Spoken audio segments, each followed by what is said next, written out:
Good morning everyone. आप सभी लोगों का स्वागत है। आज 13 जून है तो दैनिक जागरण के राष्ट्रीय संस्करण न्यूज़पेपर में पीटी मेंस और इंटरव्यू और इन कौन कौन से न्यूज़ को कवर किया गया जो यूपीएससी और स्टेट पीसीएस एस्पिरेंट के लिए महत्वपूर्ण है। साथ ही साथ जितने भी गवर्नमेंट कम्पिटिटिव एग्जाम आप लोग फिल करते हैं जो पीटी फैक्ट प्रश्नों को पूछता है उससे रिलेटेड पीटी फैक्ट क्या है उस पर भी नज़र डालेंगे।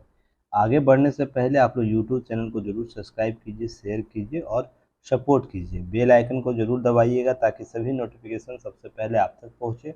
और कमेंट सेक्शन में महत्वपूर्ण जो प्रश्न पूछे जाते हैं पीटी फैक्ट से संबंधित उसका उत्तर देने का प्रयास कीजिएगा ताकि धीरे धीरे करके इंटरनल डेवलपमेंट आपका हो सके और बेहतर रिजल्ट आप प्राप्त कर सकें। और बेहद खुशी होती है जब आपका परिणाम दूर दूर तक देखने को मिलता है। आपके कार्य और कार्य की प्रशंसा किसी के द्वारा की जाती है, वो भी उन स्टेट से जहां पर बहुत ही कम पार्टिसिपेशन है इस फील्ड के संदर्भ में। ध्यान रखिएगा, हिंदी माध्यम का जब कोई छात्र आपको महाराष्ट्र से कॉल करे तो आपकी सफलता का आपके मार्ग प्रशस्त हो रहे हैं, इसकी हमें यह एहसास होता है। महाराष्ट्र से आज एक कॉल आया है किसी छात्रा का जिन्होंने इस प्रयास को सराहना किया है, तो उनको बधाई इसके लिए कि इस संदर्भ को समझ पाए हैं। तो देखिए, कुछ दिन पहले असम से भी आया था, आपको मैंने बताया था असम के भी एक स्टूडेंट है। और कुछ दिन पहले आपको जम्मू कश्मीर से एक स्टूडेंट की छात्रा के कॉल आया था। और ध्यान रखिएगा, जब मैं इन क्षेत्रों में जाकर अगर हमारे संदर्भ को समझा जा रहा है तो फिर जो हमारा मूल क्षेत्र है, जो हिंदी भाषी क्षेत्र है, वहाँ तो और भी बेहतर तरीके से हम लोग चीज़ों को कवर कर सकते हैं। तो यह आपका ही प्रयास है जो सफल बन रहा है। लगातार आपको द्वारा सपोर्ट जो किया जा रहा है, आप लोग जिस प्रकार से प्रश्न पूछा जाता है उसका उत्तर देते हैं, साथ ही साथ जो मेंस आंसर राइटिंग प्रोग्राम चलाया जा रहा है उसमें जो इस तरह भागीदारी आप लोग ले रहे हैं, उसी का परिणाम है कि बेहतर रिजल्ट आने वाले समय में आपको युक्ति इस प्लेटफॉर्म और विजडम एजुकेशन से मिलेगा। तो सभी लोग अच्छे से तैयारी कीजिए, जो भी सपोर्ट हमारे तरफ से होगा, हमारी टीम की तरफ से होगी, वो आपको उपलब्ध कराएगी। चलिए हम लोग बात करते हैं न्यूज़ पर।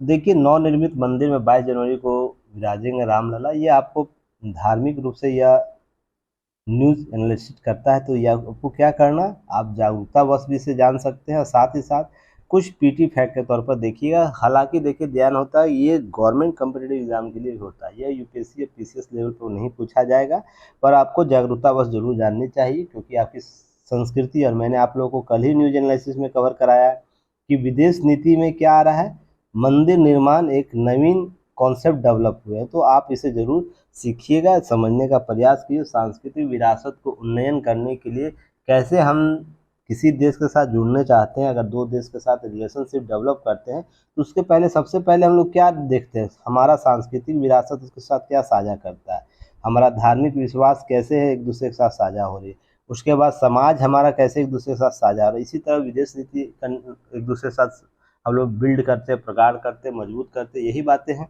तो ध्यान रखिएगा, अब नई विदेश नीति के कल के जो न्यूज एनालिसिस हुआ उसमें विदेश नीति में मंदिर निर्माण से संबंधित जो कॉन्सेप्ट था मैंने स्पष्ट किया था, उसे आप लोग देखिएगा। आने वाले समय में यह आपके लिए बहुत ही महत्वपूर्ण कारक के रूप में देखा जाएगा। चलिए आगे हम लोग बात करते हैं। तो उसमें देखिए, बेहद गंभीर हुआ चक्रवात विश्वजय। बांग्लादेश का जो नाम दिया गया है, जिसे कहा जाता है हर्ष, हर्ष नाम दिया जाता है। ध्यान रखिएगा, यह आपको यूपीएससी पेपर जीएस पेपर 3 आपदा प्रबंधन पूछेगा। बीपीएससी वाले स्टूडेंट क्या करेंगे, उनका लिए स्पेशल होता है, 2 पेपर है, तो आपके जीएस पेपर 2 में पूछेगा। बाकी सभी के लिए पेपर जिस तरह पेपर 3 है आपको वहीं पूछे जाएंगे, एसएस स्टेट पीसीएस वाले। तो क्या करना है, इस पर पहले मैंने 10 फरवरी को न्यूज एनालिसिस किया हूँ, 10 फरवरी 2023 का। या तो वीडियो आप जाके देख लीजिएगा, यूट्यूब पर फ्री है, वीडियो जाके देख सकते हैं, या युक्ति है इसका ऐप डाउनलोड कर लीजिएगा, वहाँ दैनिक जागरण न्यूज़पेपर एनालिसिस का पैकेज बना हुआ है, आप वहाँ से जाके पीडीएफ ले सकते हैं, ठीक ना, और चीज़ों को कवर कर सकते हैं। हालांकि ध्यान रखिएगा, इसमें कुछ बातें की गई है, जैसे किसके द्वारा नामकरण किया गया, आपको सारी चीज़ें पहले क्लियर किया गया है, क्लियर किया जा चुका है बांग्लादेश के द्वारा। बांग्लादेश में इसका मतलब होता है आपदा, हर्ष के रूप में देखा जाता है, ध्यान रखिएगा, आपदा होता है। अटलांटिक क्षेत्र में चक्रवात के नाम पर तय की गई प्रथा 1953 में शुरू की गई थी, वहीं हिंद महासागर क्षेत्र में शुरुआत 2014 में की गई थी। तो ध्यान रखिएगा, चक्रवात का शुरुआत सर्वप्रथम कहाँ हुआ था? अटलांटिक क्षेत्र में 1953 में हुआ था। उसके बाद हिंद महासागर में कब शुरुआत हुआ? 2014 से शुरुआत हुआ। शुरू में इसमें 8 देश थे, जिसमें Bharat, Bangladesh, Maldives, Myanmar, Oman, Pakistan, Thailand और श्रीलंका शामिल थे, जो भारत के सीमावर्ती क्षेत्र से जुड़े हुए थे। क्लियर? पहले बात की गई थी। उसके बाद 2009-19 में थोड़ा सा संशोधन करते हुए क्या किया? ईरान, कतर, सऊदी अरब, संयुक्त अरब अमीरात को और यमन को शामिल किया। कुल 13 देशों को टोटल हो गए। उसके बाद 13 देश क्या करते हैं? 10-10 का लिस्ट देते हैं और पीडीएफ में आपको बताया गया है, इस वर्ष का पूरा चक्रवात का को दिया गया है, जाके सूची आप जाके देख सकते हैं। क्लियर है? हाल ही में आया था, तो दैनिक जागरण न्यूज़पेपर एनालिसिस में सब चीज़ें कवर कर दी गई है, तो आप लोग जाके उससे बाकी वहाँ से कवर कर लीजिएगा। रही बात आपदा की, बात की जा रही है, तैयारी की बात की जा रही है। बहुत से राष्ट्रीय आपदा मोचन बल, जिसे एनडीआरएफ कहा जाता है, 12 टीमें तैनात है। ध्यान रखिए, 15 टीमें आपात स्थिति के लिए तैयार है, तो इस प्रकार से तैनात की गई है। तो आपदा के लिए देखिए, ध्यान रखिए, 12 फरवरी को मैंने सारे एनडीआरएफ के बारे में चर्चा किया। 12 बटालियन है और एक बटालियन में कितना होता है?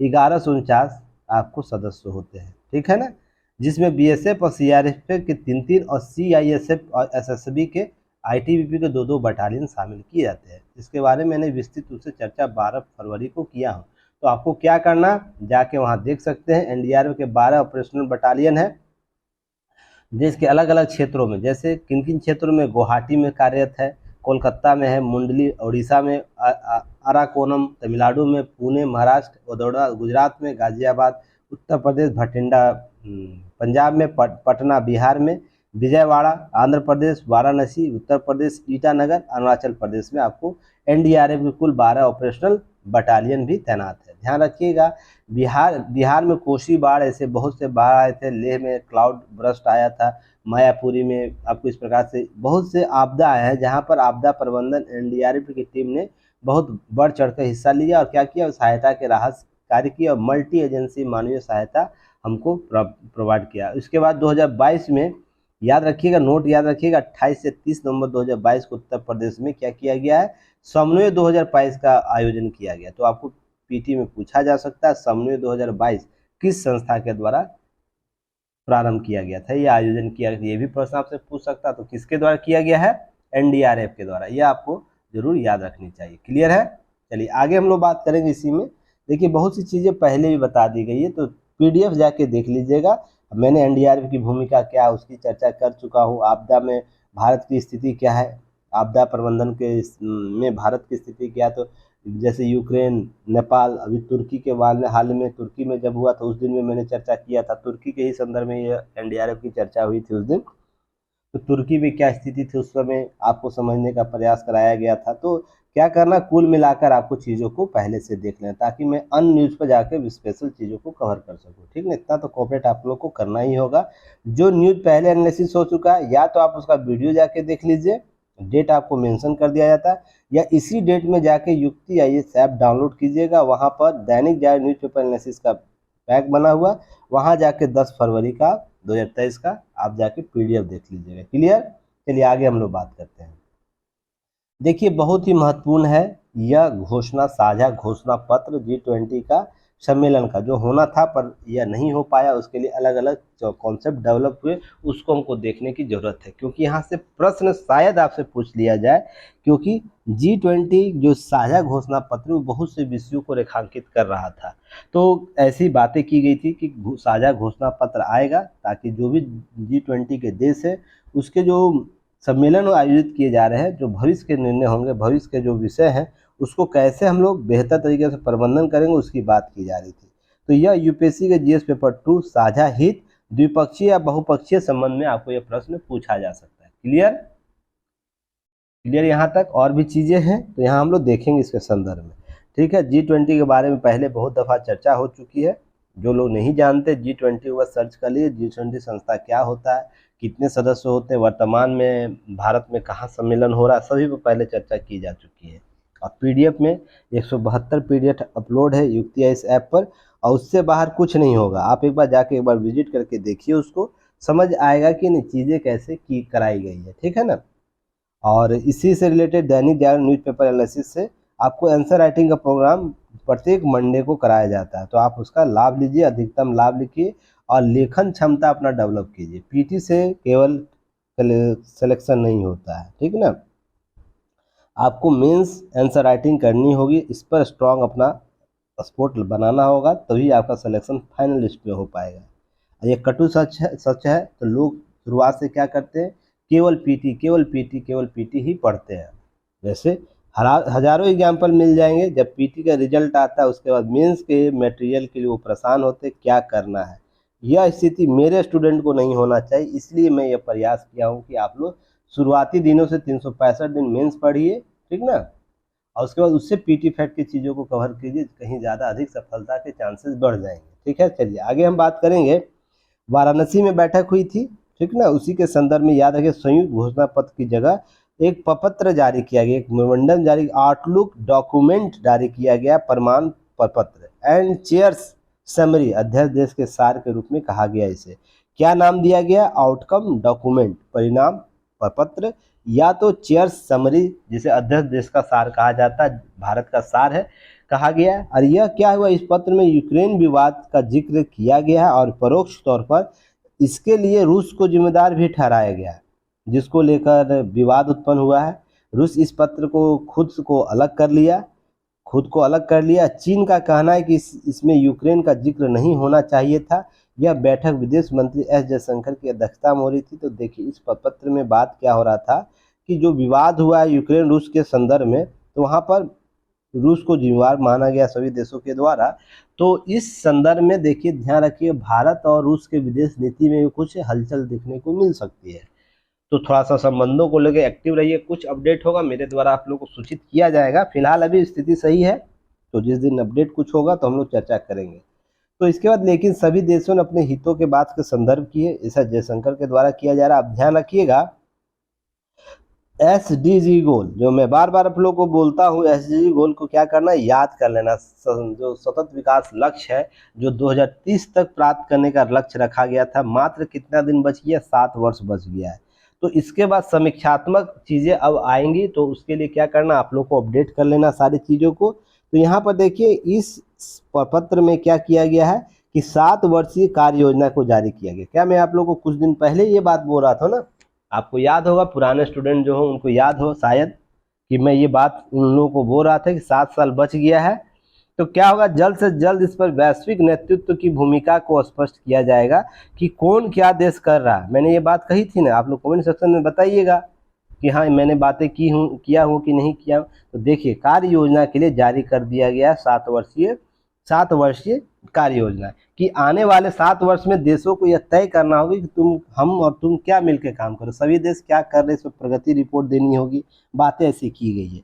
तो ध्यान रखिएगा, आपको जिस संदर्भ में दिखाया जा रहा है, दैनिक जागरण न्यूज़पेपर एनालिसिस कराया जा रहा है, वो सारे मानकों पर तय हो रहे हैं। बस आपको यह समझने में देरी हो रही है क्या यही आधार बन सकता है आपका सिलेक्शन का।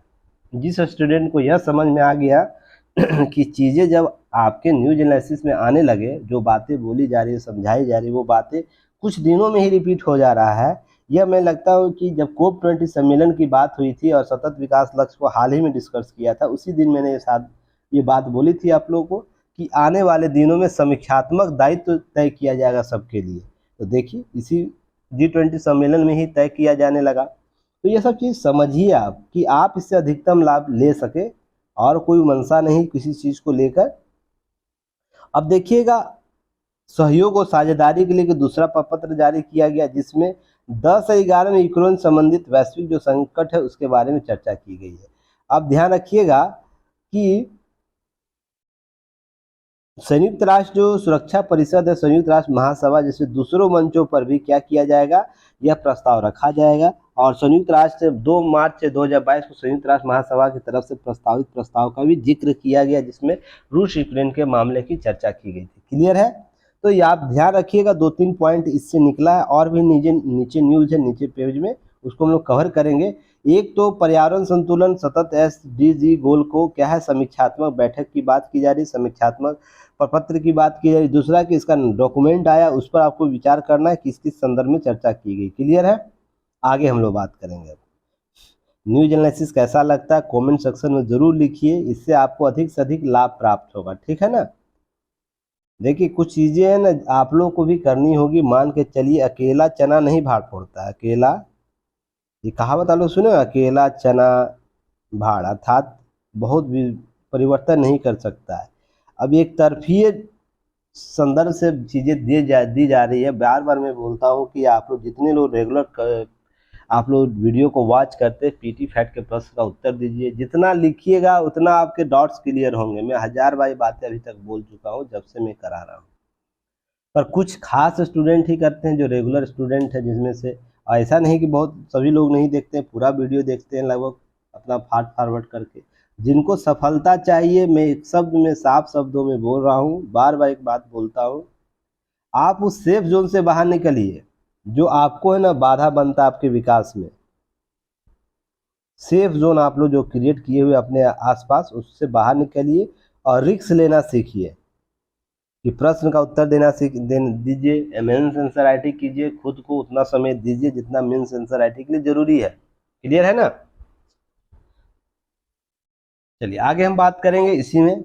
अब G20 सम्मेलन में ही एक बात आया कि जयशंकर जी के द्वारा क्या बोला गया कि एक पृथ्वी एक परिवार एक भविष्य का आह्वान किया। तो याद कीजिए कुछ दिन पहले मैंने एक पृथ्वी का कॉन्सेप्ट बताया था कि जलवायु परिवर्तन के संदर्भ में बातें की थी।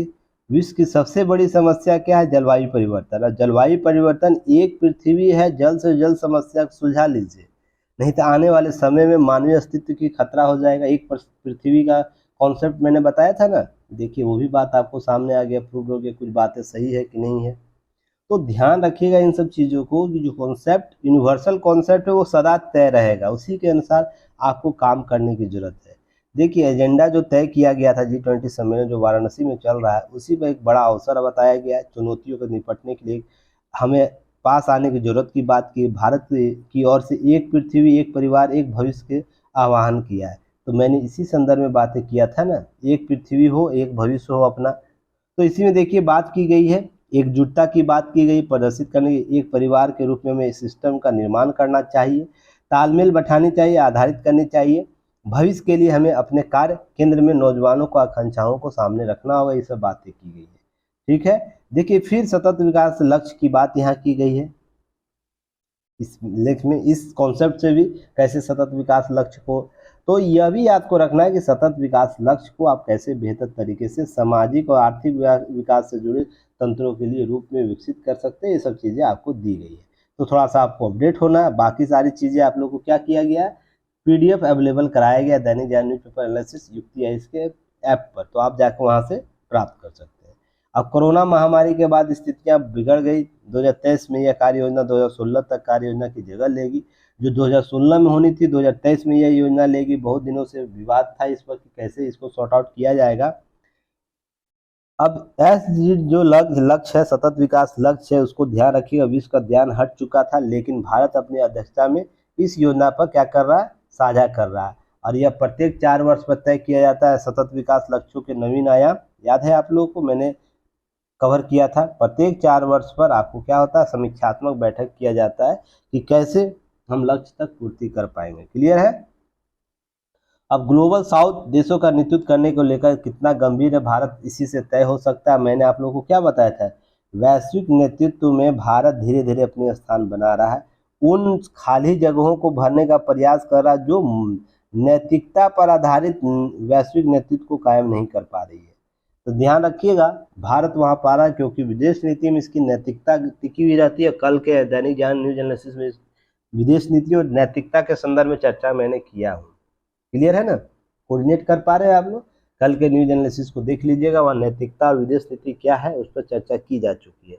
तो उसी संदर्भ में समझने का प्रयास कीजिएगा। ग्लोबल जो साउथ है देश का नेतृत्व करने के लिए कितना गंभीर है, उसके संदर्भ में बातें की गई है। अब ध्यान रखिएगा 2030 तक दुनिया के विकास की ऐसी गति अपनाया जाना चाहिए जिससे कोई भी देश पीछे ना छूटे, सभी का विकास समान अवसर हो। और कहा गया सभा देशों बहुराष्ट्रीय एजेंसी की तरफ से ठोस प्रतिबद्धता है वो लैंगिक भेदभाव, महिलाओं का सशक्तिकरण लक्ष्यों का हासिल नहीं किया जा सकेगा, जो इसके लिए हमें समीक्षा रूप से बात करनी चाहिए।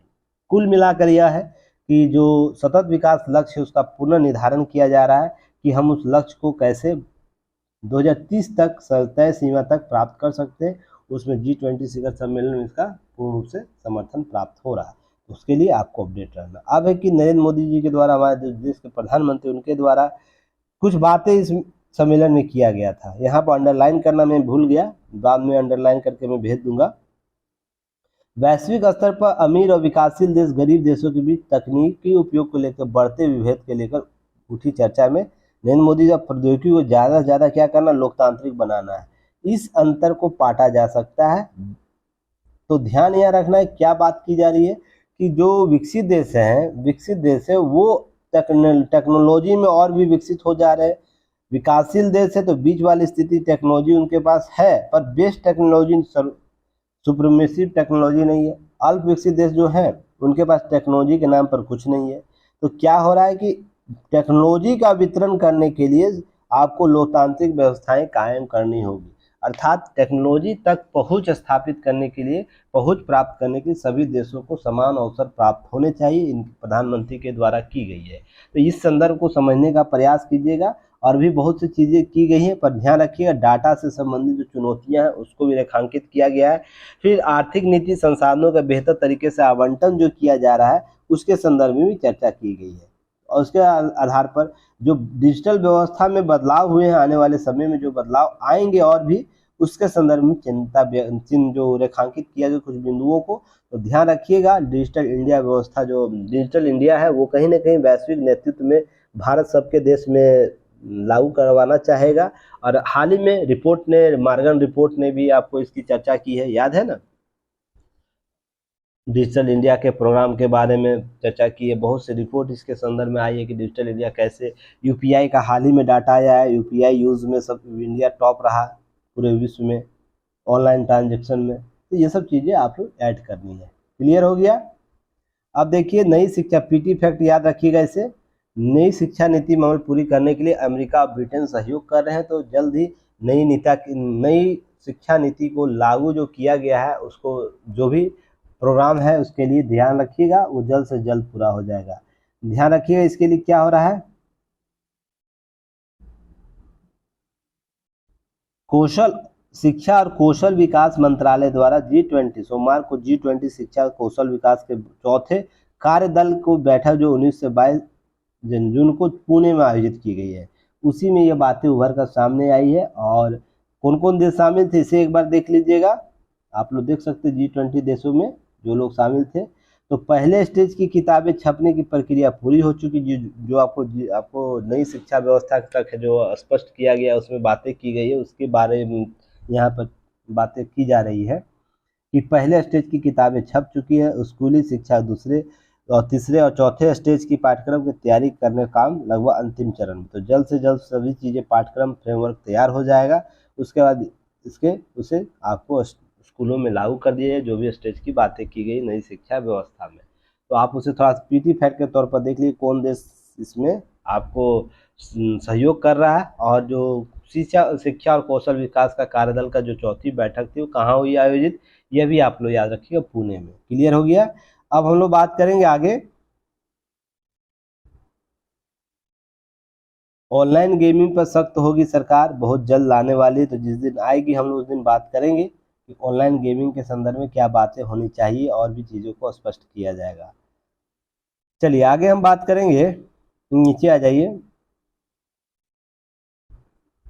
चलिए अब ये बहुत ही इंपॉर्टेंट टॉपिक है, आप लोग समझने का प्रयास कीजिएगा कि यूपीएससी के जीएस पेपर 2 में यह टॉपिक आएगा, न्यायिक निर्णय में आएगा। न्यायालय के जो न्यायिक निर्णय होते हैं उस टॉपिक से, और मौलिक अधिकार से संबंधित अधिकारों में आएगा, क्योंकि आरक्षण का मुद्दा कहीं ना कहीं मौलिक अधिकार से भी जुड़ा हुआ मुद्दा है ना। तो यहाँ पर बातें जो की गई है, राज्य के नीति निर्देशक तत्व से भी यह टॉपिक आपको कवर करेगा। तो ध्यान है, मुस्लिम व्यक्ति को अनुसूचित जाति का आरक्षण क्या लाभ मिल सकता है, इससे संबंधित प्रश्न था एक पंजाब और हरियाणा हाई कोर्ट में। तो यहाँ पर निर्णय दिया गया ऐसा नहीं हो सकता। अब भाई साहब ने क्या किया, देखिए, भ्रष्टाचार किस स्तर तक देश में फैला हुआ आप समझ सकते हैं। भ्रष्टाचार को केवल अर्थ के रूप में नहीं समझना, उसको व्यक्तित्व के रूप में समझना है। अगर व्यक्तित्व के रूप में व्यक्ति भ्रष्ट है तो वो हमेशा भ्रष्ट आचरण ही करेगा।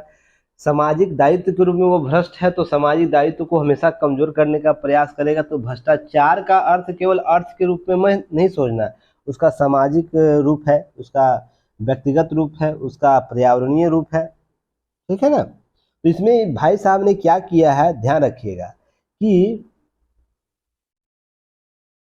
आपको कुरुक्षेत्र यूनिवर्सिटी में असिस्टेंट प्रोफेसर का एक वैकेंसी आया था, जिसमें इस भाई साहब ने, जो आबिद अली साहब हैं, उन्होंने क्या किया है कि 28 जुलाई 2017 को एक फैसले को चुनौती में अपना दिया है कि 2 जुलाई 2007 को एक नियुक्ति दी गई।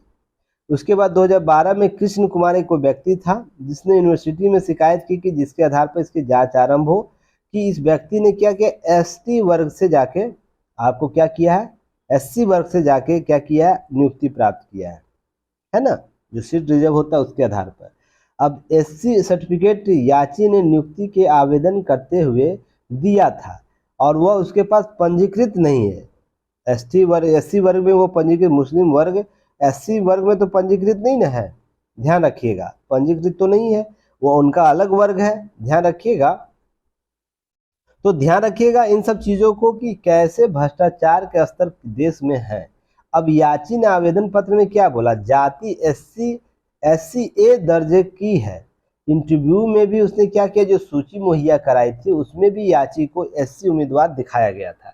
ऐसे में याची इस बात से मुकर नहीं सकता कि उसने एससी श्रेणी का आवेदन नहीं लाभ लिया है। तो यहाँ पर बातें स्पष्ट तौर पर है। अगर मान लीजिए गलती हुआ इस याची के द्वारा, तो पीटी लेवल पर जो भी हुआ होगा, उसके बाद मॉक इंटरव्यू होता है, तो मॉक इंटरव्यू भी गलती कर रहे हैं, इसका मतलब उनकी मंशा यह रही होगी कि आपने बार बार, आपको ये चीज़ें नज़र आने के बावजूद भी संबंधित प्रशासन को आपने सूचना नहीं दी कि इसको सुधार दीजिए, मैं एससी कैंडिडेट नहीं हूँ, मैं मुस्लिम कैंडिडेट जनरल में आते हैं तो जनरल कैंडिडेट हैं। तो ध्यान रखिएगा इन सब चीज़ों को लेकर। याची ने कोई फ्रॉड नहीं किया है और उसका एससी प्रमाण पत्र भी अथॉरिटी ने जारी किया है, तो भी यह वैध नहीं हो सकता। क्यों नहीं वैध हो सकता है, ध्यान रखिएगा। मुस्लिम व्यक्ति को अनुसूचित जाति का प्रमाण पत्र जारी ही नहीं किया जा सकता, तो वो कैसे वैध हो जाएगा। तो उनकी क्या की, बर्खास्ती कर दी गई ये सब मामलों को लेकर। जो उनका असिस्टेंट प्रोफेसर था, साथ में यह भी बोला कि आप जो घर है, सरकारी आवास है, उसको जल्द से जल्द 2 महीने के अंदर खाली कर दीजिए। अब यहाँ यह समझने का प्रयास आप कीजिएगा इस केस स्टडी से कि जो व्यक्ति विशेष है ना, जरा फ्रॉडगिरी करते हैं, यह सभी लोगों के साथ जारी है। बहुत से आप देखते होंगे, कोई फॉर्म भरने वक्त, मेरा एक स्टूडेंट ही जिसने मुझे कॉल किया था, वो ओबीसी में आता है, ठीक ना, ओबीसी में आता है, तो उसने जर्नल से इस बार फॉर्म भर दिया, बीपीएससी का फॉर्म भरा था, ठीक है ना। तो जर्नल से फॉर्म भर दिया, तो सोच के देखिए उसके सारे डाटा जर्नल से हो गए, तो क्या वो फिर बाद में ओबीसी से दावा कर सकता है? सोच के देखिएगा, नहीं। अब इसके बाद वो कुछ इस प्रकार के आचरण का व्यवहार करता है कि ओबीसी का आपको डाटा कलेक्ट करवाता है, तो बाद में न्यायालय में जाएगा, न्यायालय क्या लेगा, युक्तियुक्त रूप से वही निर्णय लेगा जो उसके द्वारा प्रक्रिया अपनाई गई है। तो समझने का प्रयास कीजिएगा, इससे कहीं आपके मौलिक अधिकारों का हनन होता है, उसके लिए दावा भी आप नहीं कर पाएंगे। क्लियर है? चलिए नेक्स्ट हम बात करेंगे यूपीएससी के जीएस पेपर 2 न्यायिक निर्णय मौलिक अधिकार से, यह भी टॉपिक आएगा। और ध्यान रखिएगा यह आपसे और सबसे जुड़ा हुआ मामला है। जीवन के अधिकार का मूलभूत हिस्सा है पहचान का अधिकार। तो सबसे पहले ये मुझे आप लोग बताइए, जीवन का अधिकार आर्टिकल किस आर्टिकल में चर्चा करता है? भारतीय संविधान के किस आर्टिकल में चर्चा होता है जीवन का अधिकार? इस जीवन का अधिकार न्यायालय के द्वारा कौन कौन से अधिकारों को संरक्षित किया गया है? न्यायालय द्वारा समय समय पर आरक्षित किया गया ना इस जीवन के अधिकार के तहत, उस आर्टिकल के तहत उसकी सूची आप लोग बताइएगा। मैं इस पर पहले भी चर्चा कर चुका हूं, ऐसा नहीं कि नई नई चीज़ें बता रहा हूं, इसलिए आप लोग एक्टिव मोड में काम कीजिए। मैं ऐसे ही एनालिसिस कराता हूं, ध्यान रखिएगा। मैं जितना आप लोगों को बताऊंगा, जितना चीज़ें कॉन्सेप्ट के लिए, उससे ज़्यादा कहीं आपसे आंसर करूंगा। और आंसर का जिसने जवाब देना शुरू कर दिया, याद रखिएगा आने वाले समय में उससे प्रश्न आएगा तो उनका कभी भी गलत नहीं होगा। इन सब चीज़ें आप करिए, समय के साथ चीज़ें उपयोग कीजिए। तो ये पहचान का अधिकार भी उन्हें, तो देखिए मामला क्या था कि 10वीं और 12वीं प्रमाण पत्र पिता के नाम बदलने के लिए 2 छात्राओं की मांग को स्वीकार करते हुए दिल्ली हाईकोर्ट ने अहम टिप्पणी की। क्या टिप्पणी की है कि संविधान के अनुच्छेद 21 के तहत पहचान का अधिकार जीवन का अधिकार मूलभूत हिस्सा है।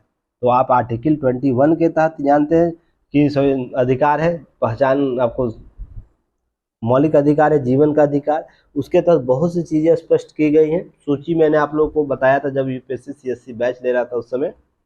अब है कि इसके तहत मूलभूत अधिकार तो कैसे है, इस तथ्य से कोई इंकार नहीं कर सकता जीवन के अधिकारों का में सम्मान से जीवन जीना क्या है, उसके दायरे में आ रहे। तो मैंने आप लोगों को कभी याद है कि जीवन के अधिकार में ही सम्मान से जीवन जीने का अधिकार की भी चर्चा किया था, तो उसको समझने का प्रयास कीजिएगा।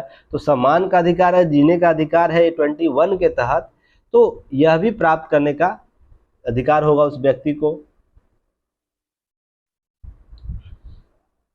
तो क्या किया, प्रमाण पत्र पिता का नाम बदलने के लिए केंद्रीय माध्यमिक शिक्षा बोर्ड सीबीएसई द्वारा इनकार किया जाना पूरी तरह से अनुचित है। सीबीएसई बोर्ड ने क्या कहा कि नहीं, नाम नहीं परिवर्तन कर सकते। तो याचिका ने क्या किया कि समाज में सम्मानित पहचान हासिल करने का पूरा अधिकार है। कोर्ट के द्वारा ये बातें की गई है। किसी भी व्यक्ति को समाज में एक सम्मानित क्या करना है, पहचान हासिल करने के लिए उसे सुअवसर प्राप्त करना चाहिए सरकार की एजेंसियों के द्वारा। आर्टिकल 12 में जो एजेंसी आती है उसकी बात की जा रही। तो क्वेश्चन में आप लोग बताइएगा आर्टिकल 12 में कौन कौन से तत्व शामिल होते हैं, किसे राज्य कहा जाता है, किसे राज्य कहा जाता है, ये उत्तर देने का प्रयास कीजिएगा। अब यहाँ पर समझिएगा यह मामला क्या था कि उपनाम जो था उसके पिताजी का क्या नाम था, पिताजी का नाम था मोची नाम था, अर्थात लक्ष्मण मोची। तो उन पर क्या किया जाता, जातीय टिप्पणियां की जाती थी। जातीय टिप्पणियां देखिए, ये मत सोच लीजिएगा कि आपको अभी भी धरातल वे पर लोग ऐसे काम करते हैं, पर ध्यान रखिएगा हम स्कूल के जीवन में जीते तो कोई बच्चा जो मित्र होता है, आपके आसपास के जो लोग होते हैं, वो आपको अनायास या क्या करते हैं, मजाक के तौर पर या चिढ़ाने के तौर पर सब उपनामों को चिढ़ाते हैं। बहुत से नाम आपके भी उपनाम बनाए गए होंगे। तो ध्यान रखिएगा आचरण व्यवहार के आधार पर आपका उपनाम बना दिया जाता है। जिस प्रकार से आप आचरण करते हैं, आपका व्यवहार जैसा होता है, आपका निक नाम पर इस प्रकार के टिकट टिप्पणी किया जाता है। तो ध्यान रखिएगा मोची का संदर्भ क्या होता है, जो जूता सिलते हैं उसको बोला जाता है मोची। तो मोची के नाम से, लक्ष्मण मोची के नाम से उनको क्या किया जाता, प्रताड़ित किया जाता, जातिगत अत्याचार का सामना करना पड़ता था। इसको लेकर जो याची है वो क्या करता है, नाम बदल कर नायक करना चाहता है, और उसके लिए वो समाचार पत्र में सूचना भी कराता है, एफिडेविट भी दिया रहता है कोर्ट का। फिर भी सीबीएसई के द्वारा ये नई चीज़ें की जाती है। ध्यान रखिएगा, जहाँ तक मेरा एक्सपीरियंस है, मैं ये मानता हूँ कि इस प्रकार के एजेंसियों को है ना सबसे उपयुक्त निर्णय लेना चाहिए। कि सबसे उपयुक्त निर्णय क्या होगा, जैसे अमेरिकी न्यायिक व्यवस्था में लिया जाता है, सिचुएशन के अनुसार क्या चीज़ें स्पष्ट हो पा रही है। क्या संविधान जो लिख दिया वही पत्थर का लकीर हो सकता है? बिल्कुल नहीं हो सकता है। समय परिस्थिति आने वाले 2040, 50, 100, जब हम लोग 200 साल बाद इसकी चर्चा करेंगे तो जो स्थितियाँ परिस्थितियाँ बदली रहेंगी। तो एजेंसियों को भी क्या चाहिए कि वैसी ही स्थिति के संदर्भ में अपना सभी कार्य और गतिविधि करना चाहिए। क्लियर है? आगे हम लोग बात करेंगे। देखिए एक न्यूज़ था केस स्टडी, इसे भी आप लोग देख लीजिएगा, और बहुत ही आप लोगों का तीखा प्रहार इस पर होने वाला है। अब ये क्या किया गया है देखिएगा कि जबलपुर में मुस्लिम युवक से निकाह के से नाराज परिवार ने जीवित बेटी को किया पिंडदान। यहाँ पर कल मैं इस पर देख रहा था वीडियो, ट्विटर पर भी देखा इसका ट्रेंड चीज़ें, सोशल मीडिया था वहाँ भी मैंने देखा था इस पर। तो वहाँ पर दो राय देख रहा है, एक लड़की के पक्ष में बातें कर रहा है, एक पिता परिवार के पक्ष में कार्य कर रहा है। जो लड़की के पक्ष में बातें कर रहा है वो परिवार को गलत बता रहा है, और जो लड़की परिवार के पक्ष में जो बातें कर रहा है वो लड़की को गलत बता रहा है। अब यहाँ ध्यान रखिएगा कि एक मूवी आई थी जिसमें क्या नाम है हीरो का, इरफान खान। इरफान खान की एक मूवी आई थी जिनका देहांत हो चुका है, जिसमें एक डायलॉग था उनका, बहुत ही इम्पोर्टेंट डायलॉग है जिसे मैं कोट कर रहा हूँ। क्या आपके पिता और माता, अर्थात जो आपके पिता माता क्या केवल 18 वर्ष तक आपके लिए केवल मात्र क्या है, डोमिनी है, अर्थात आपके पालक मात्र हैं। 18 वर्ष तक आप ये दावा करते हैं कि 18 वर्ष होने के बाद मैं निर्णय लेने के लिए स्वतंत्र हूँ, बिल्कुल स्वतंत्र है। तो इस भावनाओं के संदर्भ में केवल माता पिता का यह दायित्व है कि आपको 18 वर्ष तक खाना खिलाना है, बड़ा करना, आपकी ज़रूरतों को पूरा करना। 18 साल तक आपको वो क्रिया प्रक्रिया पूरी, अपनी संपत्ति, अपनी पूरी मनोभावना, मनोदशा जो भी है उस पर आप पर निछावर कर दे, और 18 वर्ष होते ही आप केवल इस आधार पर अलग हो जाए कि आपको स्वतंत्रता है। इस पर टिप्पणी की गई थी। उस वीडियो को आप लोग जरूर सुनिएगा, नहीं होगा तो मैं ग्रुप में शेयर कर दूंगा। उस वीडियो को सुनिएगा तो समझ में आएगा कि भावनाएं किस संदर्भ से बताई जा रही है। बिल्कुल यह व्यक्ति विशेष को अधिकार नहीं है, किसी से वो शादी कर सकता है, पर यह अधिकार नहीं है परिवार की भावनाओं से बाहर जाके वो कार्य करे। इसका मतलब यह है कि 18 वर्ष तक केवल आपका वो केयर टेकर नहीं मात्र है परिवार आपका, ठीक है ना। उसकी भी अपनी भावनाएं हैं, उसकी भी अपनी इच्छाएं हैं, उनकी भी चीजें हैं। आपका इमोशनल टच होता है माता पिता का अपने बेटियों के साथ। तो ध्यान रखिएगा, कोई भी कार्य करने से पहले 1000 बार सोचिए पॉजिटिव रिस्पॉन्स, जैसा कि मैंने अपने जीवन में किया है, अपने जीवन में सोचा है, समझा है। ऐसा नहीं कोई व्यक्ति विशेष इसको लेकर नहीं होता है। ध्यान रखिएगा, पक्ष विपक्ष दोनों आपको सोचने होंगे। अब ध्यान रखिएगा, इसमें महिला पक्ष की बातें समझने का प्रयास कीजिएगा। तो परिवार का भी दायित्व होता है क्या कि आप महिलाओं के, बच्चों के जो भी अधिकार है उनको सुने, समझे और उन पर आगे बढ़े। केवल मुस्लिम युवक से विवाह कर लेने से क्या आपका यह भावना हो गया कि नहीं उसे पिंडदान तक कर दिए? यह आपकी निजी राय हो सकती है, बिल्कुल हो सकती है, पर अपने बच्चे का भी मनोभाव समझने की कोशिश कीजिए, मनोदशा समझने की कोशिश कीजिए। और ऐसे मुद्दे में ध्यान रखिएगा, हमेशा चेक एंड बैलेंस वाला कॉन्सेप्ट लागू हो सकता है। ध्यान रखिएगा, कुछ चीजों को समझने का प्रयास कीजिएगा कि इससे नुकसान है ना, दोनों तरफा होता है, दोनों तरफ होता है। केवल एक तरफ ऐसा बिल्कुल भी नहीं है कि एक तरफ खुश होगा और दूसरा तरफ ना खुश होगा, ठीक ना। दोनों को नुकसान होता है। उस महिला को भी बाद में जाके एहसास होगा कि हमने किसी युवक से विवाह किया था, उसका हमारे परिवार से न जुड़ा रहना हमारे पारिवारिक दायित्व को कम कर देता है, ठीक ना। तो यह हमें एहसास होगा उस लड़की को, और दूसरा उस परिवार को भी एहसास होगा कि मैंने अपनी बच्ची के साथ गलती किया, नहीं, उसको उससे जीवन जीने का अधिकार देना चाहिए था। हाँ, उसके लिए अगर मुस्लिम युवक है या कोई और युवक है तो उसके लिए क्या करना चाहिए, परिवार को उसके लिए एप्रोप्रिएट व्यवस्था क्रिएट करना चाहिए। अगर मान लीजिए वो बेरोजगार है तो उसके लिए बेहतर रोजगार के साधन विकल्प दो। और ये कॉन्सेप्ट आप जानते होंगे या आप लोग महसूस भी करते होंगे कि मन खुश होता है ना तो कठौती में गंगा होता। आप लोग ये सुने हैं कभी, कठौती में गंगा हो, मन चंगा तो कठौती में गंगा, ये कॉन्सेप्ट सुने होंगे। और मन ही जब चंगा नहीं होगा तो पूरी गंगा को आपके शरीर पर क्यों नहीं उधेल दिया जाए, फिर भी आप अंदर से खुश नहीं हो पाइएगा।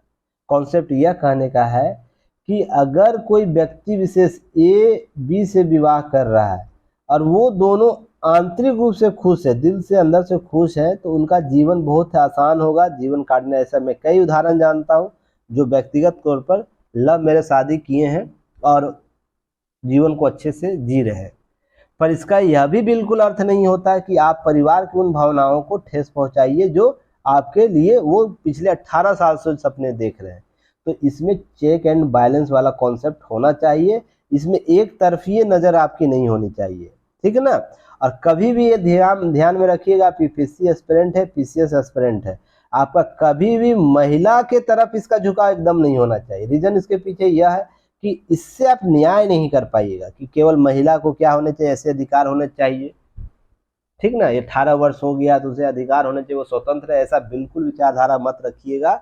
नहीं तो क्या होगा, एक तरफी विचार आपके विकसित हो जाएंगे। इंटरव्यू बोर्ड में इस प्रकार के प्रश्न पूछा जाएगा तो आप चेक एंड बैलेंस कॉन्सेप्ट को अपनाइएगा। दोनों के प्लस पॉजिटिव जो इसके परिणाम है उसकी बातें की चर्चा कीजिए, नेगेटिव बातें उसकी चर्चा कीजिएगा आप लोग। क्लियर है? चलिए आगे हम लोग बात करेंगे। अब बाकी कहानियाँ उनकी अपने वैचारिक है, कुछ कहा नहीं जा सकता है। अब देखिए एक और भी सर्वे आया, इस सर्वे को देख लीजिएगा। बिना इस्तेमाल दवाइयों को फेंक देते 3/4 परिवार। इस सर्वे को एक बार देख लीजिएगा, ठीक ना, जिसमें बातें की गई है कि क्यों दवा फेंक दिया जाता है। डॉक्टर आवश्यकता से ज़्यादा दवा लिख देता है, उसमें 14% ने माना कि इसलिए फेंक दिया जाता है। 50% ऐसा मानते हैं जो केमिस्ट जो दवा देते हैं मात्रा अधिक होती है, इसलिए आवश्यकता से ज़्यादा दवा बिक्री करते हैं, इसके कारण के दवाएँ भी फेंकी जाती है। उसके बाद 18% लोग ऐसे मानते हैं कि ई फार्मेसी का न्यूनतम बिक्री आवश्यकता तय करनी चाहिए, अर्थात न्यूनतम आपको बिक्री आवश्यकता, मान लीजिए किसी भी बीमारी के लिए कम से कम न्यूनतम आपको दवा लिखनी है, अधिकतम नहीं लिखनी, ऐसी बातें की गई। 29% ऐसा मानते हैं कि स्वास्थ्य लगभग ठीक होने की स्थिति में होता है तो क्या करते हैं, दवाइयों को छोड़ देते हैं। यह भी स्थिति बताई गई, तो सर्वे देख लीजिएगा भाई, काम कहीं ना कहीं देगा। चलिए नेक्स्ट हम बात करेंगे, देश में अब सबसे अधिक टाइगर रिजर्व मध्य प्रदेश में। ये टॉपिक मुझसे छूट गया है, आपको यूपीएससी के जीएस पेपर 3 में आएगा, जहाँ पर पर्यावरण की बात की जाती है, बीपीएससी में पेपर 2 में आएगा। अनस्टेट पीसीएस वाले अपने अपने स्टूडेंट देख लीजिएगा आपके कौन से जीएस पेपर में आते हैं, क्लियर है। पहले इससे पहले मध्य प्रदेश और महाराष्ट्र में 6 होते थे टाइगर रिजर्व, बाकी का आपका स्थान दिया हुआ है, जिसमें से महाराष्ट्र कर्नाटक फिर 5 होते थे, असम राजस्थान और छत्तीसगढ़ में 4 होते थे। अब मध्य प्रदेश में एक जो है टाइगर रिजर्व, जिसे अभी प्राधिकरण ने एनसीटी ने क्या किया, मंजूरी दे दी, तो जल्द से जल्द इस पर अधिसूचना जारी हो जाएगा। तो नोरादेही क्या है, राष्ट्रीय जो आपको उद्यान है, वन जीव राष्ट्रीय बोर्ड कहते हैं, नोरादेही अभ्यारण्य। आपको क्या हुआ, आपको बाघ रिजर्व घोषित कर दिया, टाइगर रिजर्व फॉरेस्ट घोषित कर दिया गया। तो अब यह इसकी संख्या कितनी होगी मध्य प्रदेश में, 6 से 7 हो जाएगी। अब यह पहले नंबर पर आ जाएगा, दूसरे नंबर पर आपको क्या आ जाएगा, महाराष्ट्र आ जाएगा। तो आंकड़े देख लीजिएगा, पीटी फैक्ट के रूप में काम देगा। और ये दोनों संस्था की मैं चर्चा पहले भी कर चुका हूँ, क्लियर है। चलिए आगे हम लोग बात करेंगे। बाघों की संख्या आपको बताई गई है, बताई जा चुकी है। अब ऐतिहासिक गौरव वापसी का काल यह चल रहा है, जिसमें सूरजपाल सिंह के द्वारा वैश्विक अर्थव्यवस्था के सिरमौर बनने के लिए कुछ बातें की गई है। इसके कुछ टेक्निकल पॉइंट को आप लोग समझने का प्रयास कीजिएगा, ठीक है ना। लगातार बोलता हूँ तो गला दर्द करने लगता है,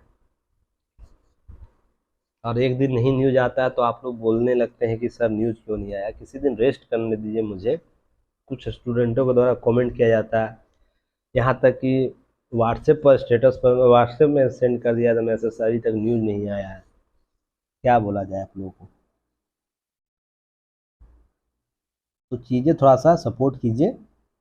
इतना तो मैं आप लोगों को कवर करा चुका हूँ कि 1 से 2 दिन अगर न्यूज़ नहीं आएगा आप लोग उसे कवर कर सकते हैं, तो थोड़ा सा प्रयास कीजिएगा। अब ऐसा क्यों कहा जा रहा है कि भारतीय वस्तु अब विकसित बना सकता है, ऐसी बात है कि क्या हुआ कि एक दुबई में एक स्कूली बच्चों को, जो लेखक है उनके द्वारा बातें की जा रही है कि दुबई में एक स्कूली बच्चों की चर्चा चल रही थी। एक बच्चे ने, भारतीय बच्चे ने पूछा कि ऐसा क्या है जो भारतीय अर्थव्यवस्था को विकसित बना सकता है। अच्छा, उनका प्रश्न था, सीधा था, सिंपल था और तकनीकी रूप से मजबूत था कि ऐसा क्या किया जाए जिस पर हम भारत को मजबूत बना सकते हैं, भारत को विकसित बना सकते हैं। इसके जवाब में आपके विचार करेंगे क्या क्या हमारी भौगोलिक स्थिति है, क्या हमारा उद्योग जगत है, बुनियादी संरचना, या फिर हमारी आबादी, बहुत सी बातें होंगी। साइंस टेक्नोलॉजी की बात करेंगे, आपके आपके विचार अपने अपने तरीके से हो सकते हैं। पर जो अहम रूप से जो मैंने पिछले दिनों चर्चा किया था, याद है, सनातन संस्कृति, जो हमारा मूल संदर्भ में बातें की गई थी, याद होगा आप लोगों को, चर्चा किया था मैंने।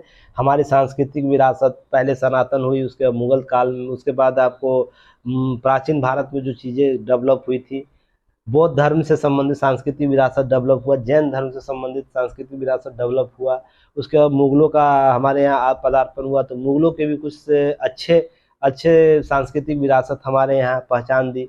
तो ध्यान रखें, हमारा साझा जो संस्कृति है उसके उसके उसको जगह हम लोग बढ़ावा देते हैं तो कहीं और भी उन्नतशील हम विकसित कर सकते हैं, क्योंकि हमने अपने विदेश नीतियों में इसी से सीखा है कि कैसे हम बेहतर नैतिकता को डेवलप कर सकते हैं। तो हम मजबूत तभी होंगे जब हम अपने पुरातन इतिहास को समझ के उस पर कार्य करेंगे, जिसका मूल संदर्भ क्या है, सनातन। क्योंकि सबसे पहले तो सनातन था ना। सनातन का अर्थ बिल्कुल भी यह मत समझ लीजिएगा हिंदू संदर्भ से, ये हमारे जीवन शैली जीने की पद्धति है जो पुरातन काल से हमारे जीवन अर्थव्यवस्था में लागू है। वो सिंधु घाटी सभ्यता की बात कर लीजिए, वहाँ पर अभी सनातन के संदर्भ देखने को मिलते हैं, या बाद के विकसित सभ्यताओं में भी आप देख सकते हैं जो साम्राज्य था वहाँ भी। दक्षिणा के चोल में भी, दक्षिणा के राज्यों में भी आप ये सब चीज़ें देख सकते हैं। महाराष्ट्र नागपुर में जो विकसित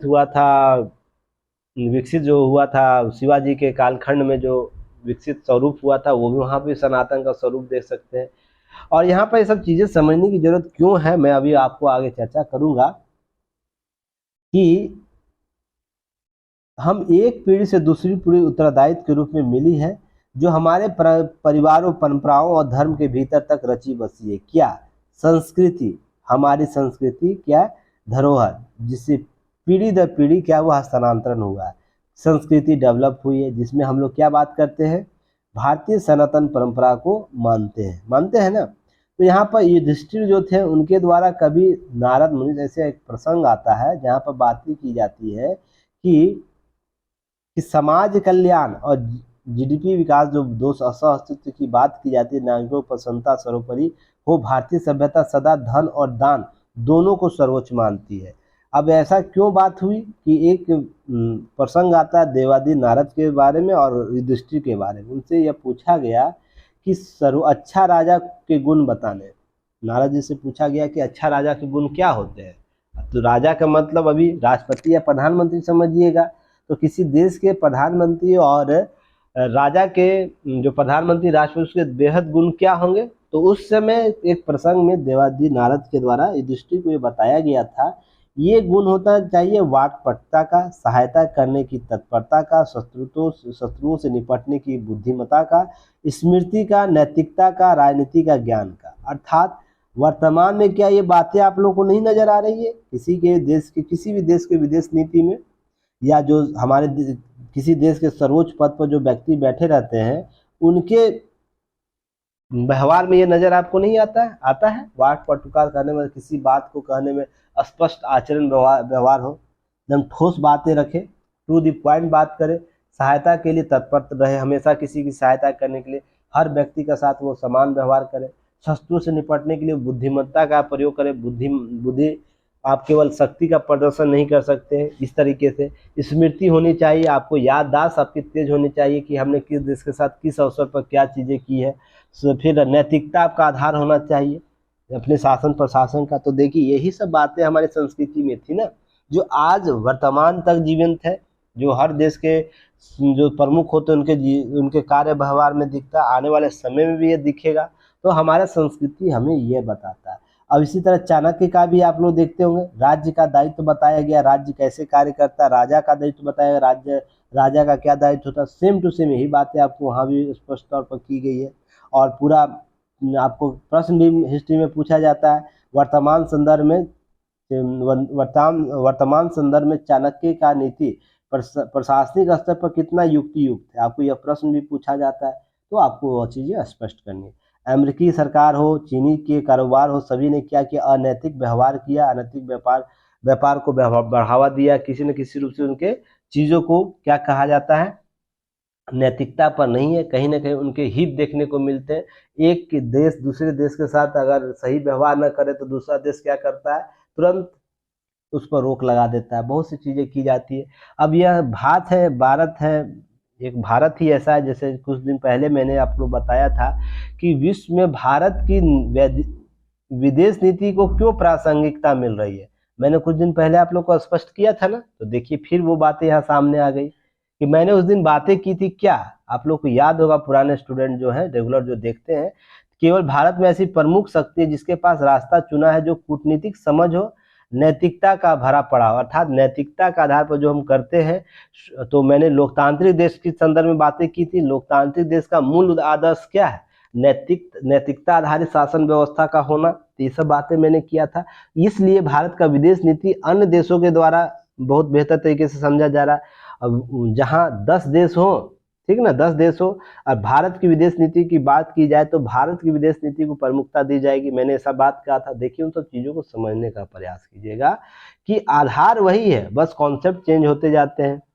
अब बहुत सी बातें यहाँ की गई, सिंधु घाटी सभ्यता की बात की, 6000 वर्ष पहले की बेबीलोनिया, मेसोपोटामिया, मिस्र की बात की गई है, सिंधु घाटी सभ्यता की बात की गई है। सभी में यही सब बातें थी। नैतिकता के संदर्भ में भारतीय जो संस्कृति विकसित हुई है उसकी बात की गई है।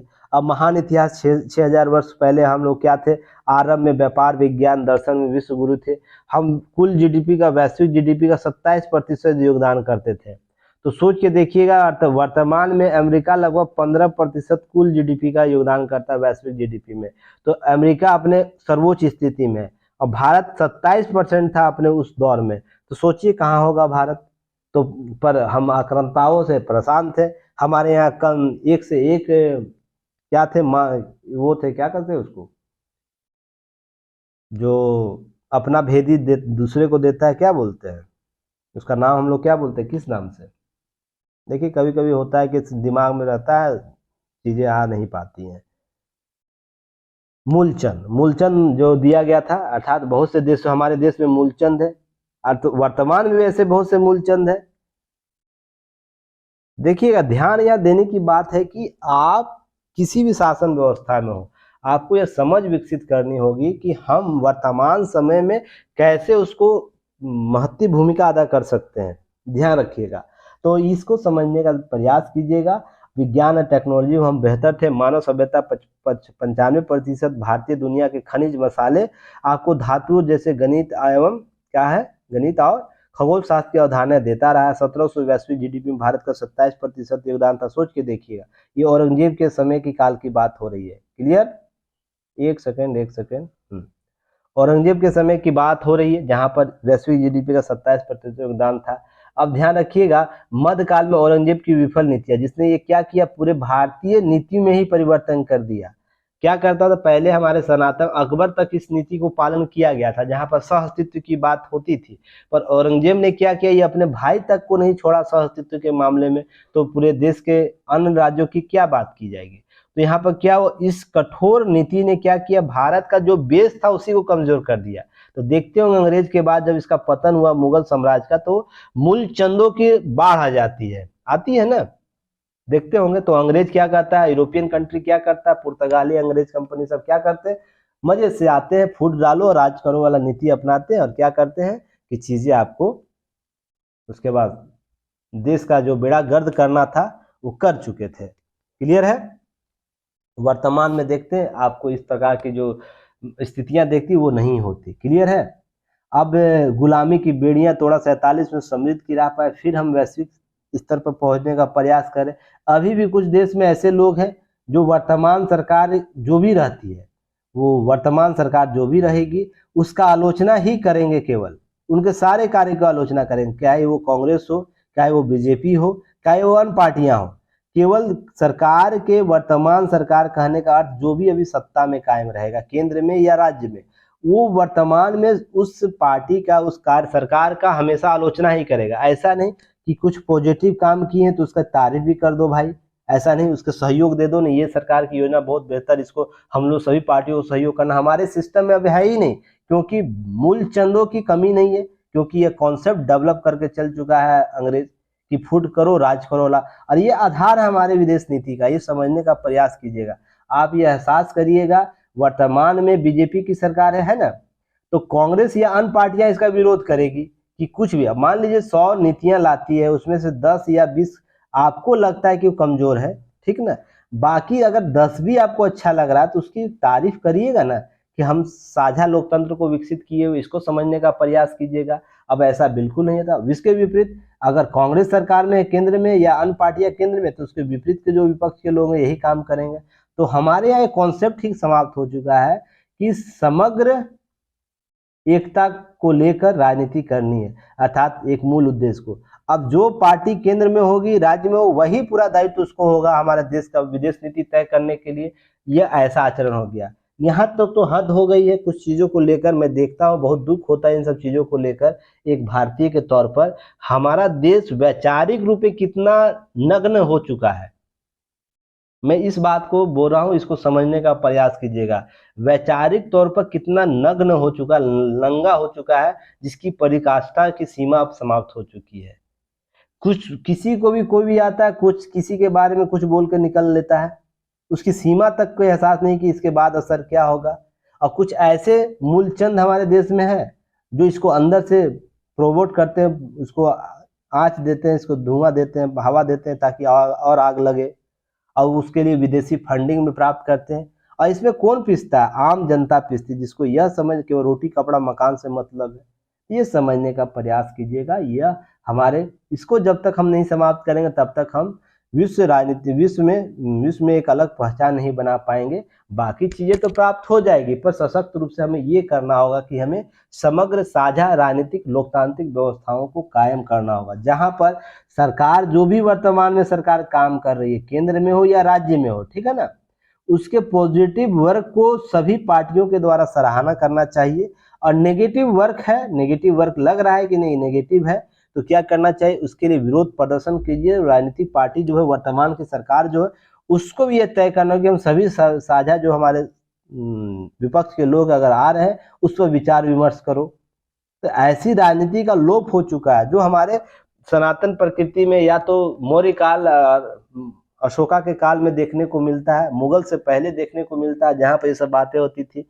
दक्षिण के राज्यों में ये सब आम चीजें थी कि विरोधी जो थे उसको भी बैठा के क्या किया जाता था, उससे राय लिया जाता था, कुछ मंत्रालय दिया जाता था, तो ये समझा जाता था जो बेस्ट आपके पास एसेट है उसका उपयोग करना सीखिए। नहीं तो हम केवल कोरी किताबों में ही वैश्विक नेतृत्व को प्राप्त करेंगे। अब कांग्रेस की एक बात मैं बोलूं, ध्यान रखिएगा। कांग्रेस क्या बोलती है कि चाइना हमारे भूमि में आ गई। तो भाई आपने क्या किया था अपने काल में? आप ही के काल में आई थी। तो जब कांग्रेस की सरकार है तो बीजेपी इसको हवा देगी। तो ध्यान रखिए मैं क्या कहना चाहता हूँ, पार्टी विशेष पर मत जाइएगा। अब इसको ए पार्टी मान लीजिए, इसको बी पार्टी मान लीजिए। अब ए पार्टी आती तो बी के आरोप लगाती है, अब बी पार्टी आएगी तो ए पर आरोप लगाएगी, तुम क्या कर रहे हो। भाई चीन हमारे देश में आया है, चीन के किसी भी क्षेत्र में भूमि में आया है हमारे देश में, तो उसका विरोध प्रदर्शन करो। अब अपने दौर की चीजें भुला जाते हैं पर वर्तमान दौर की चीजें याद रहती। ऐसी वर्तमान वाले को लोग को अपने वर्तमान की चीजें नहीं समझ में आती, भूत और भविष्य की चीजें बात करने लगते। यही समस्या हमारे देश की सबसे मूल है, इसको समझने का प्रयास कीजिए। बाकी पार्टी पॉलिटिक्स हटा दीजिएगा, संदर्भ समझ लीजिएगा, ठीक नहीं तो आप लोग कमेंट कीजिएगा पार्टी पॉलिटिक्स भी सर करते हैं, ठीक है ना। अब देखिएगा, एक्चुअली मध्य एशिया में चीन के प्रभाव में सतर्क है भारत। तो मैंने कुछ दिन पहले इस पर न्यूज एनालिसिस किया था, जहां पर मैंने बताया था अफगानिस्तान के संदर्भ में कि अफगानिस्तान से अमेरिका जब वापस जा रहा है तो जो वहां पर स्थितियां पनपेगी, तो उस समय चीन वहां पर केंद्र बिंदु स्थापित करेगा। मैंने ये बात कहा था, आप लोगों को याद होगा, तो याद है तो याद रखिए। तो मैंने वहां पर एक चीज बताई थी, भारत को जल्द से जल्द उस आपको है ना उस क्षेत्र में अपना अधिकार, अपना प्रभुत्व जमाने का प्रयास करना चाहिए। नहीं तो मध्य एशिया का जो कॉन्सेप्ट भारत का वो अधेड़ में आ जाएगा। जाके वीडियो देखिएगा, पहले वो चीजें बातें की गई है, उसी के संदर्भ में आज लेख आया है, देखिएगा आपको स्पष्ट हो जाएगा, ठीक है। जहां पर बातें क्या की गई कि भू सामरिक, भू राजनीतिक, भू आर्थिक मुद्दों को गढ़ रहा है चीन वैश्विक और क्षेत्रीय ताकतों के संदर्भ में। लंबे समय से रूस और यूक्रेन युद्ध में उलझा हुआ है, क्योंकि मध्य एशिया क्षेत्र में पावर वैक्यूम देखने को मिल रहा है। मध्य एशिया कहने का मतलब अफगानिस्तान से ऊपर जो रसिया से टूट कर बना देश जो है, तुर्कमेनिस्तान, उज्बेकिस्तान, सब देश जो है ना, वो देशों का क्षेत्र जो है उसकी बात हो रही है। अब वहाँ वैक्यूम क्रिएट हो गया है, ना रूस का वहाँ प्रभाव है, ना अमेरिका का प्रभाव है, ना यूक्रेन का प्रभाव, किसी का क्षेत्र का प्रभाव नहीं है। वो अपने अपने देश अपने अपने तरीके से काम कर रहे हैं। उसमें चीन क्या किया है, चीन अपना प्रभुत्व जमाने का प्रयास कर रहा है, कुछ पैकेज रोल आउट करने का बात किया जा रहा है। इसको एक्सिस ऑफ 7 नाम दिया गया है, जो 5 मध्य एशियाई देश है और रूस और चीन उसमें शामिल हो रहा है। तो ध्यान रखिए, इसको एक्सिस 5 दिया गया है, एशियाई देश का नाम दिया गया, इसे समझने का प्रयास कीजिएगा। अब इसी को संदर्भ में आगे देखिएगा, इन क्षेत्रों में क्या किया जा रहा है, वित्त पोषण की बात की जा रही है, निवेश की बात की जा रही है, अलग अलग साझेदारियों की बात की, शांतिपूर्ण, स्थिर और समृद्ध बनाने की बात की जा रही है। जो देश हमेशा अशांत रहता है वही बोल रहा है कि शांति, स्थिर और समृद्ध हम बनाएंगे। अब मध्य एशिया सुरक्षा विकास की चीन को परवाह है कि कैसे इसको सुरक्षित किया जाएगा। बिजनेस को बढ़ावा देने के वेयर हाउसेज निर्माण की बात की जा रही है, प्रोत्साहन राशि दी जाएगी। मध्य एशियाई देशों को कितना अरब देगा चीन? 3.8 अरब डॉलर का अनुदान और विकास सहायता देने की बात कहा। वस्तुतः चीन भारत अपने पड़ोसी सहित एशिया अफ्रीका दक्षिण अफ्रीकी देशों के साथ बढ़ती साझेदारी और विकास सहयोग रणनीति असहजता होने लगी है, और इसी के लिए दुनिया अलग अलग क्षेत्रों में देशों के साथ अवसंरचना कूटनीति खेल खेल कर सामरिक और राजनीतिक मंसूबों को हासिल करना चाहता है। ये सब बातें की गई। तो यहाँ पर बातें क्या हो रही है, तो भारत ध्यान रखिए जितना चीन अंदर जाएगा, चीन क्रॉस कैस्पियन सी इंटरनेशनल ट्रांसपोर्ट कॉरिडोर को समर्थन देगा, साथ ही चीन यूरोप फ्रेंट ट्रेन सर्विस जैसे ट्रांसपोर्ट हब का निर्माण करेगा, ओबोर कॉन्सेप्ट को और मजबूत करेगा। इसमें भारत की क्या नुकसान होने वाली, तो याद है international north south trade corridor की बात की थी मैंने आपको, जो भारत से शुरू होते अफगानिस्तान से शुरू होते कहाँ जाता है, मध्य एशिया जोड़ते हुए फिर यूरोप तक आता है, फिर यहाँ से आपको स्वेज नहर होकर भारत के मुंबई पोर्ट तक जलयान से आ जाता है। जैसे ओबोर कॉन्सेप्ट है भारत का, यही कॉन्सेप्ट है international north south trade corridor. Chabahar आप बंदरगाह सुने होंगे, असगाबाद एग्रीमेंट सुने होंगे, सब क्या करता है, कनेक्टिविटी प्रोजेक्ट की बात करता है। तो अवसंरचना विकास की जो कॉन्सेप्ट है वो कहीं ना कहीं डैमेज होगा, तो सरकार को क्या चाहिए, इस पर कार्य करने की जरूरत है।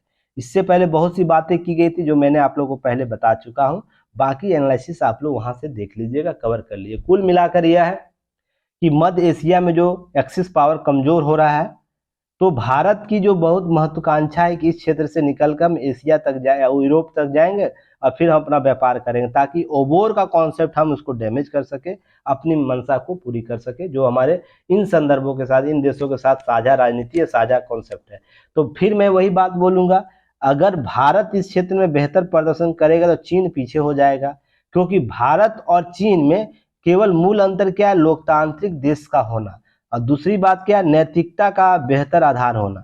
तो जब भी यूरोप इस मध्य एशिया में दोनों देश एक साथ पैर जमाएंगे तो भारत की प्रभुत्ता बढ़ेगी। तो ध्यान रखिए, भारत को कूटनीतिक चालों से आगे बढ़ना होगा, चीजों को समाप्त करना। क्लियर हो गया? चलिए फिर एक दिन कल हम मिलते हैं नए दैनिक जागरण न्यूज एनालिसिस के साथ। बीपीएससी का आंसर राइटिंग चालू हो गया है, तो आप लोग उसे ज्वाइन कर सकते हैं, उसका लाभ ले सकते हैं। तब तक के लिए धन्यवाद, जय हिंद।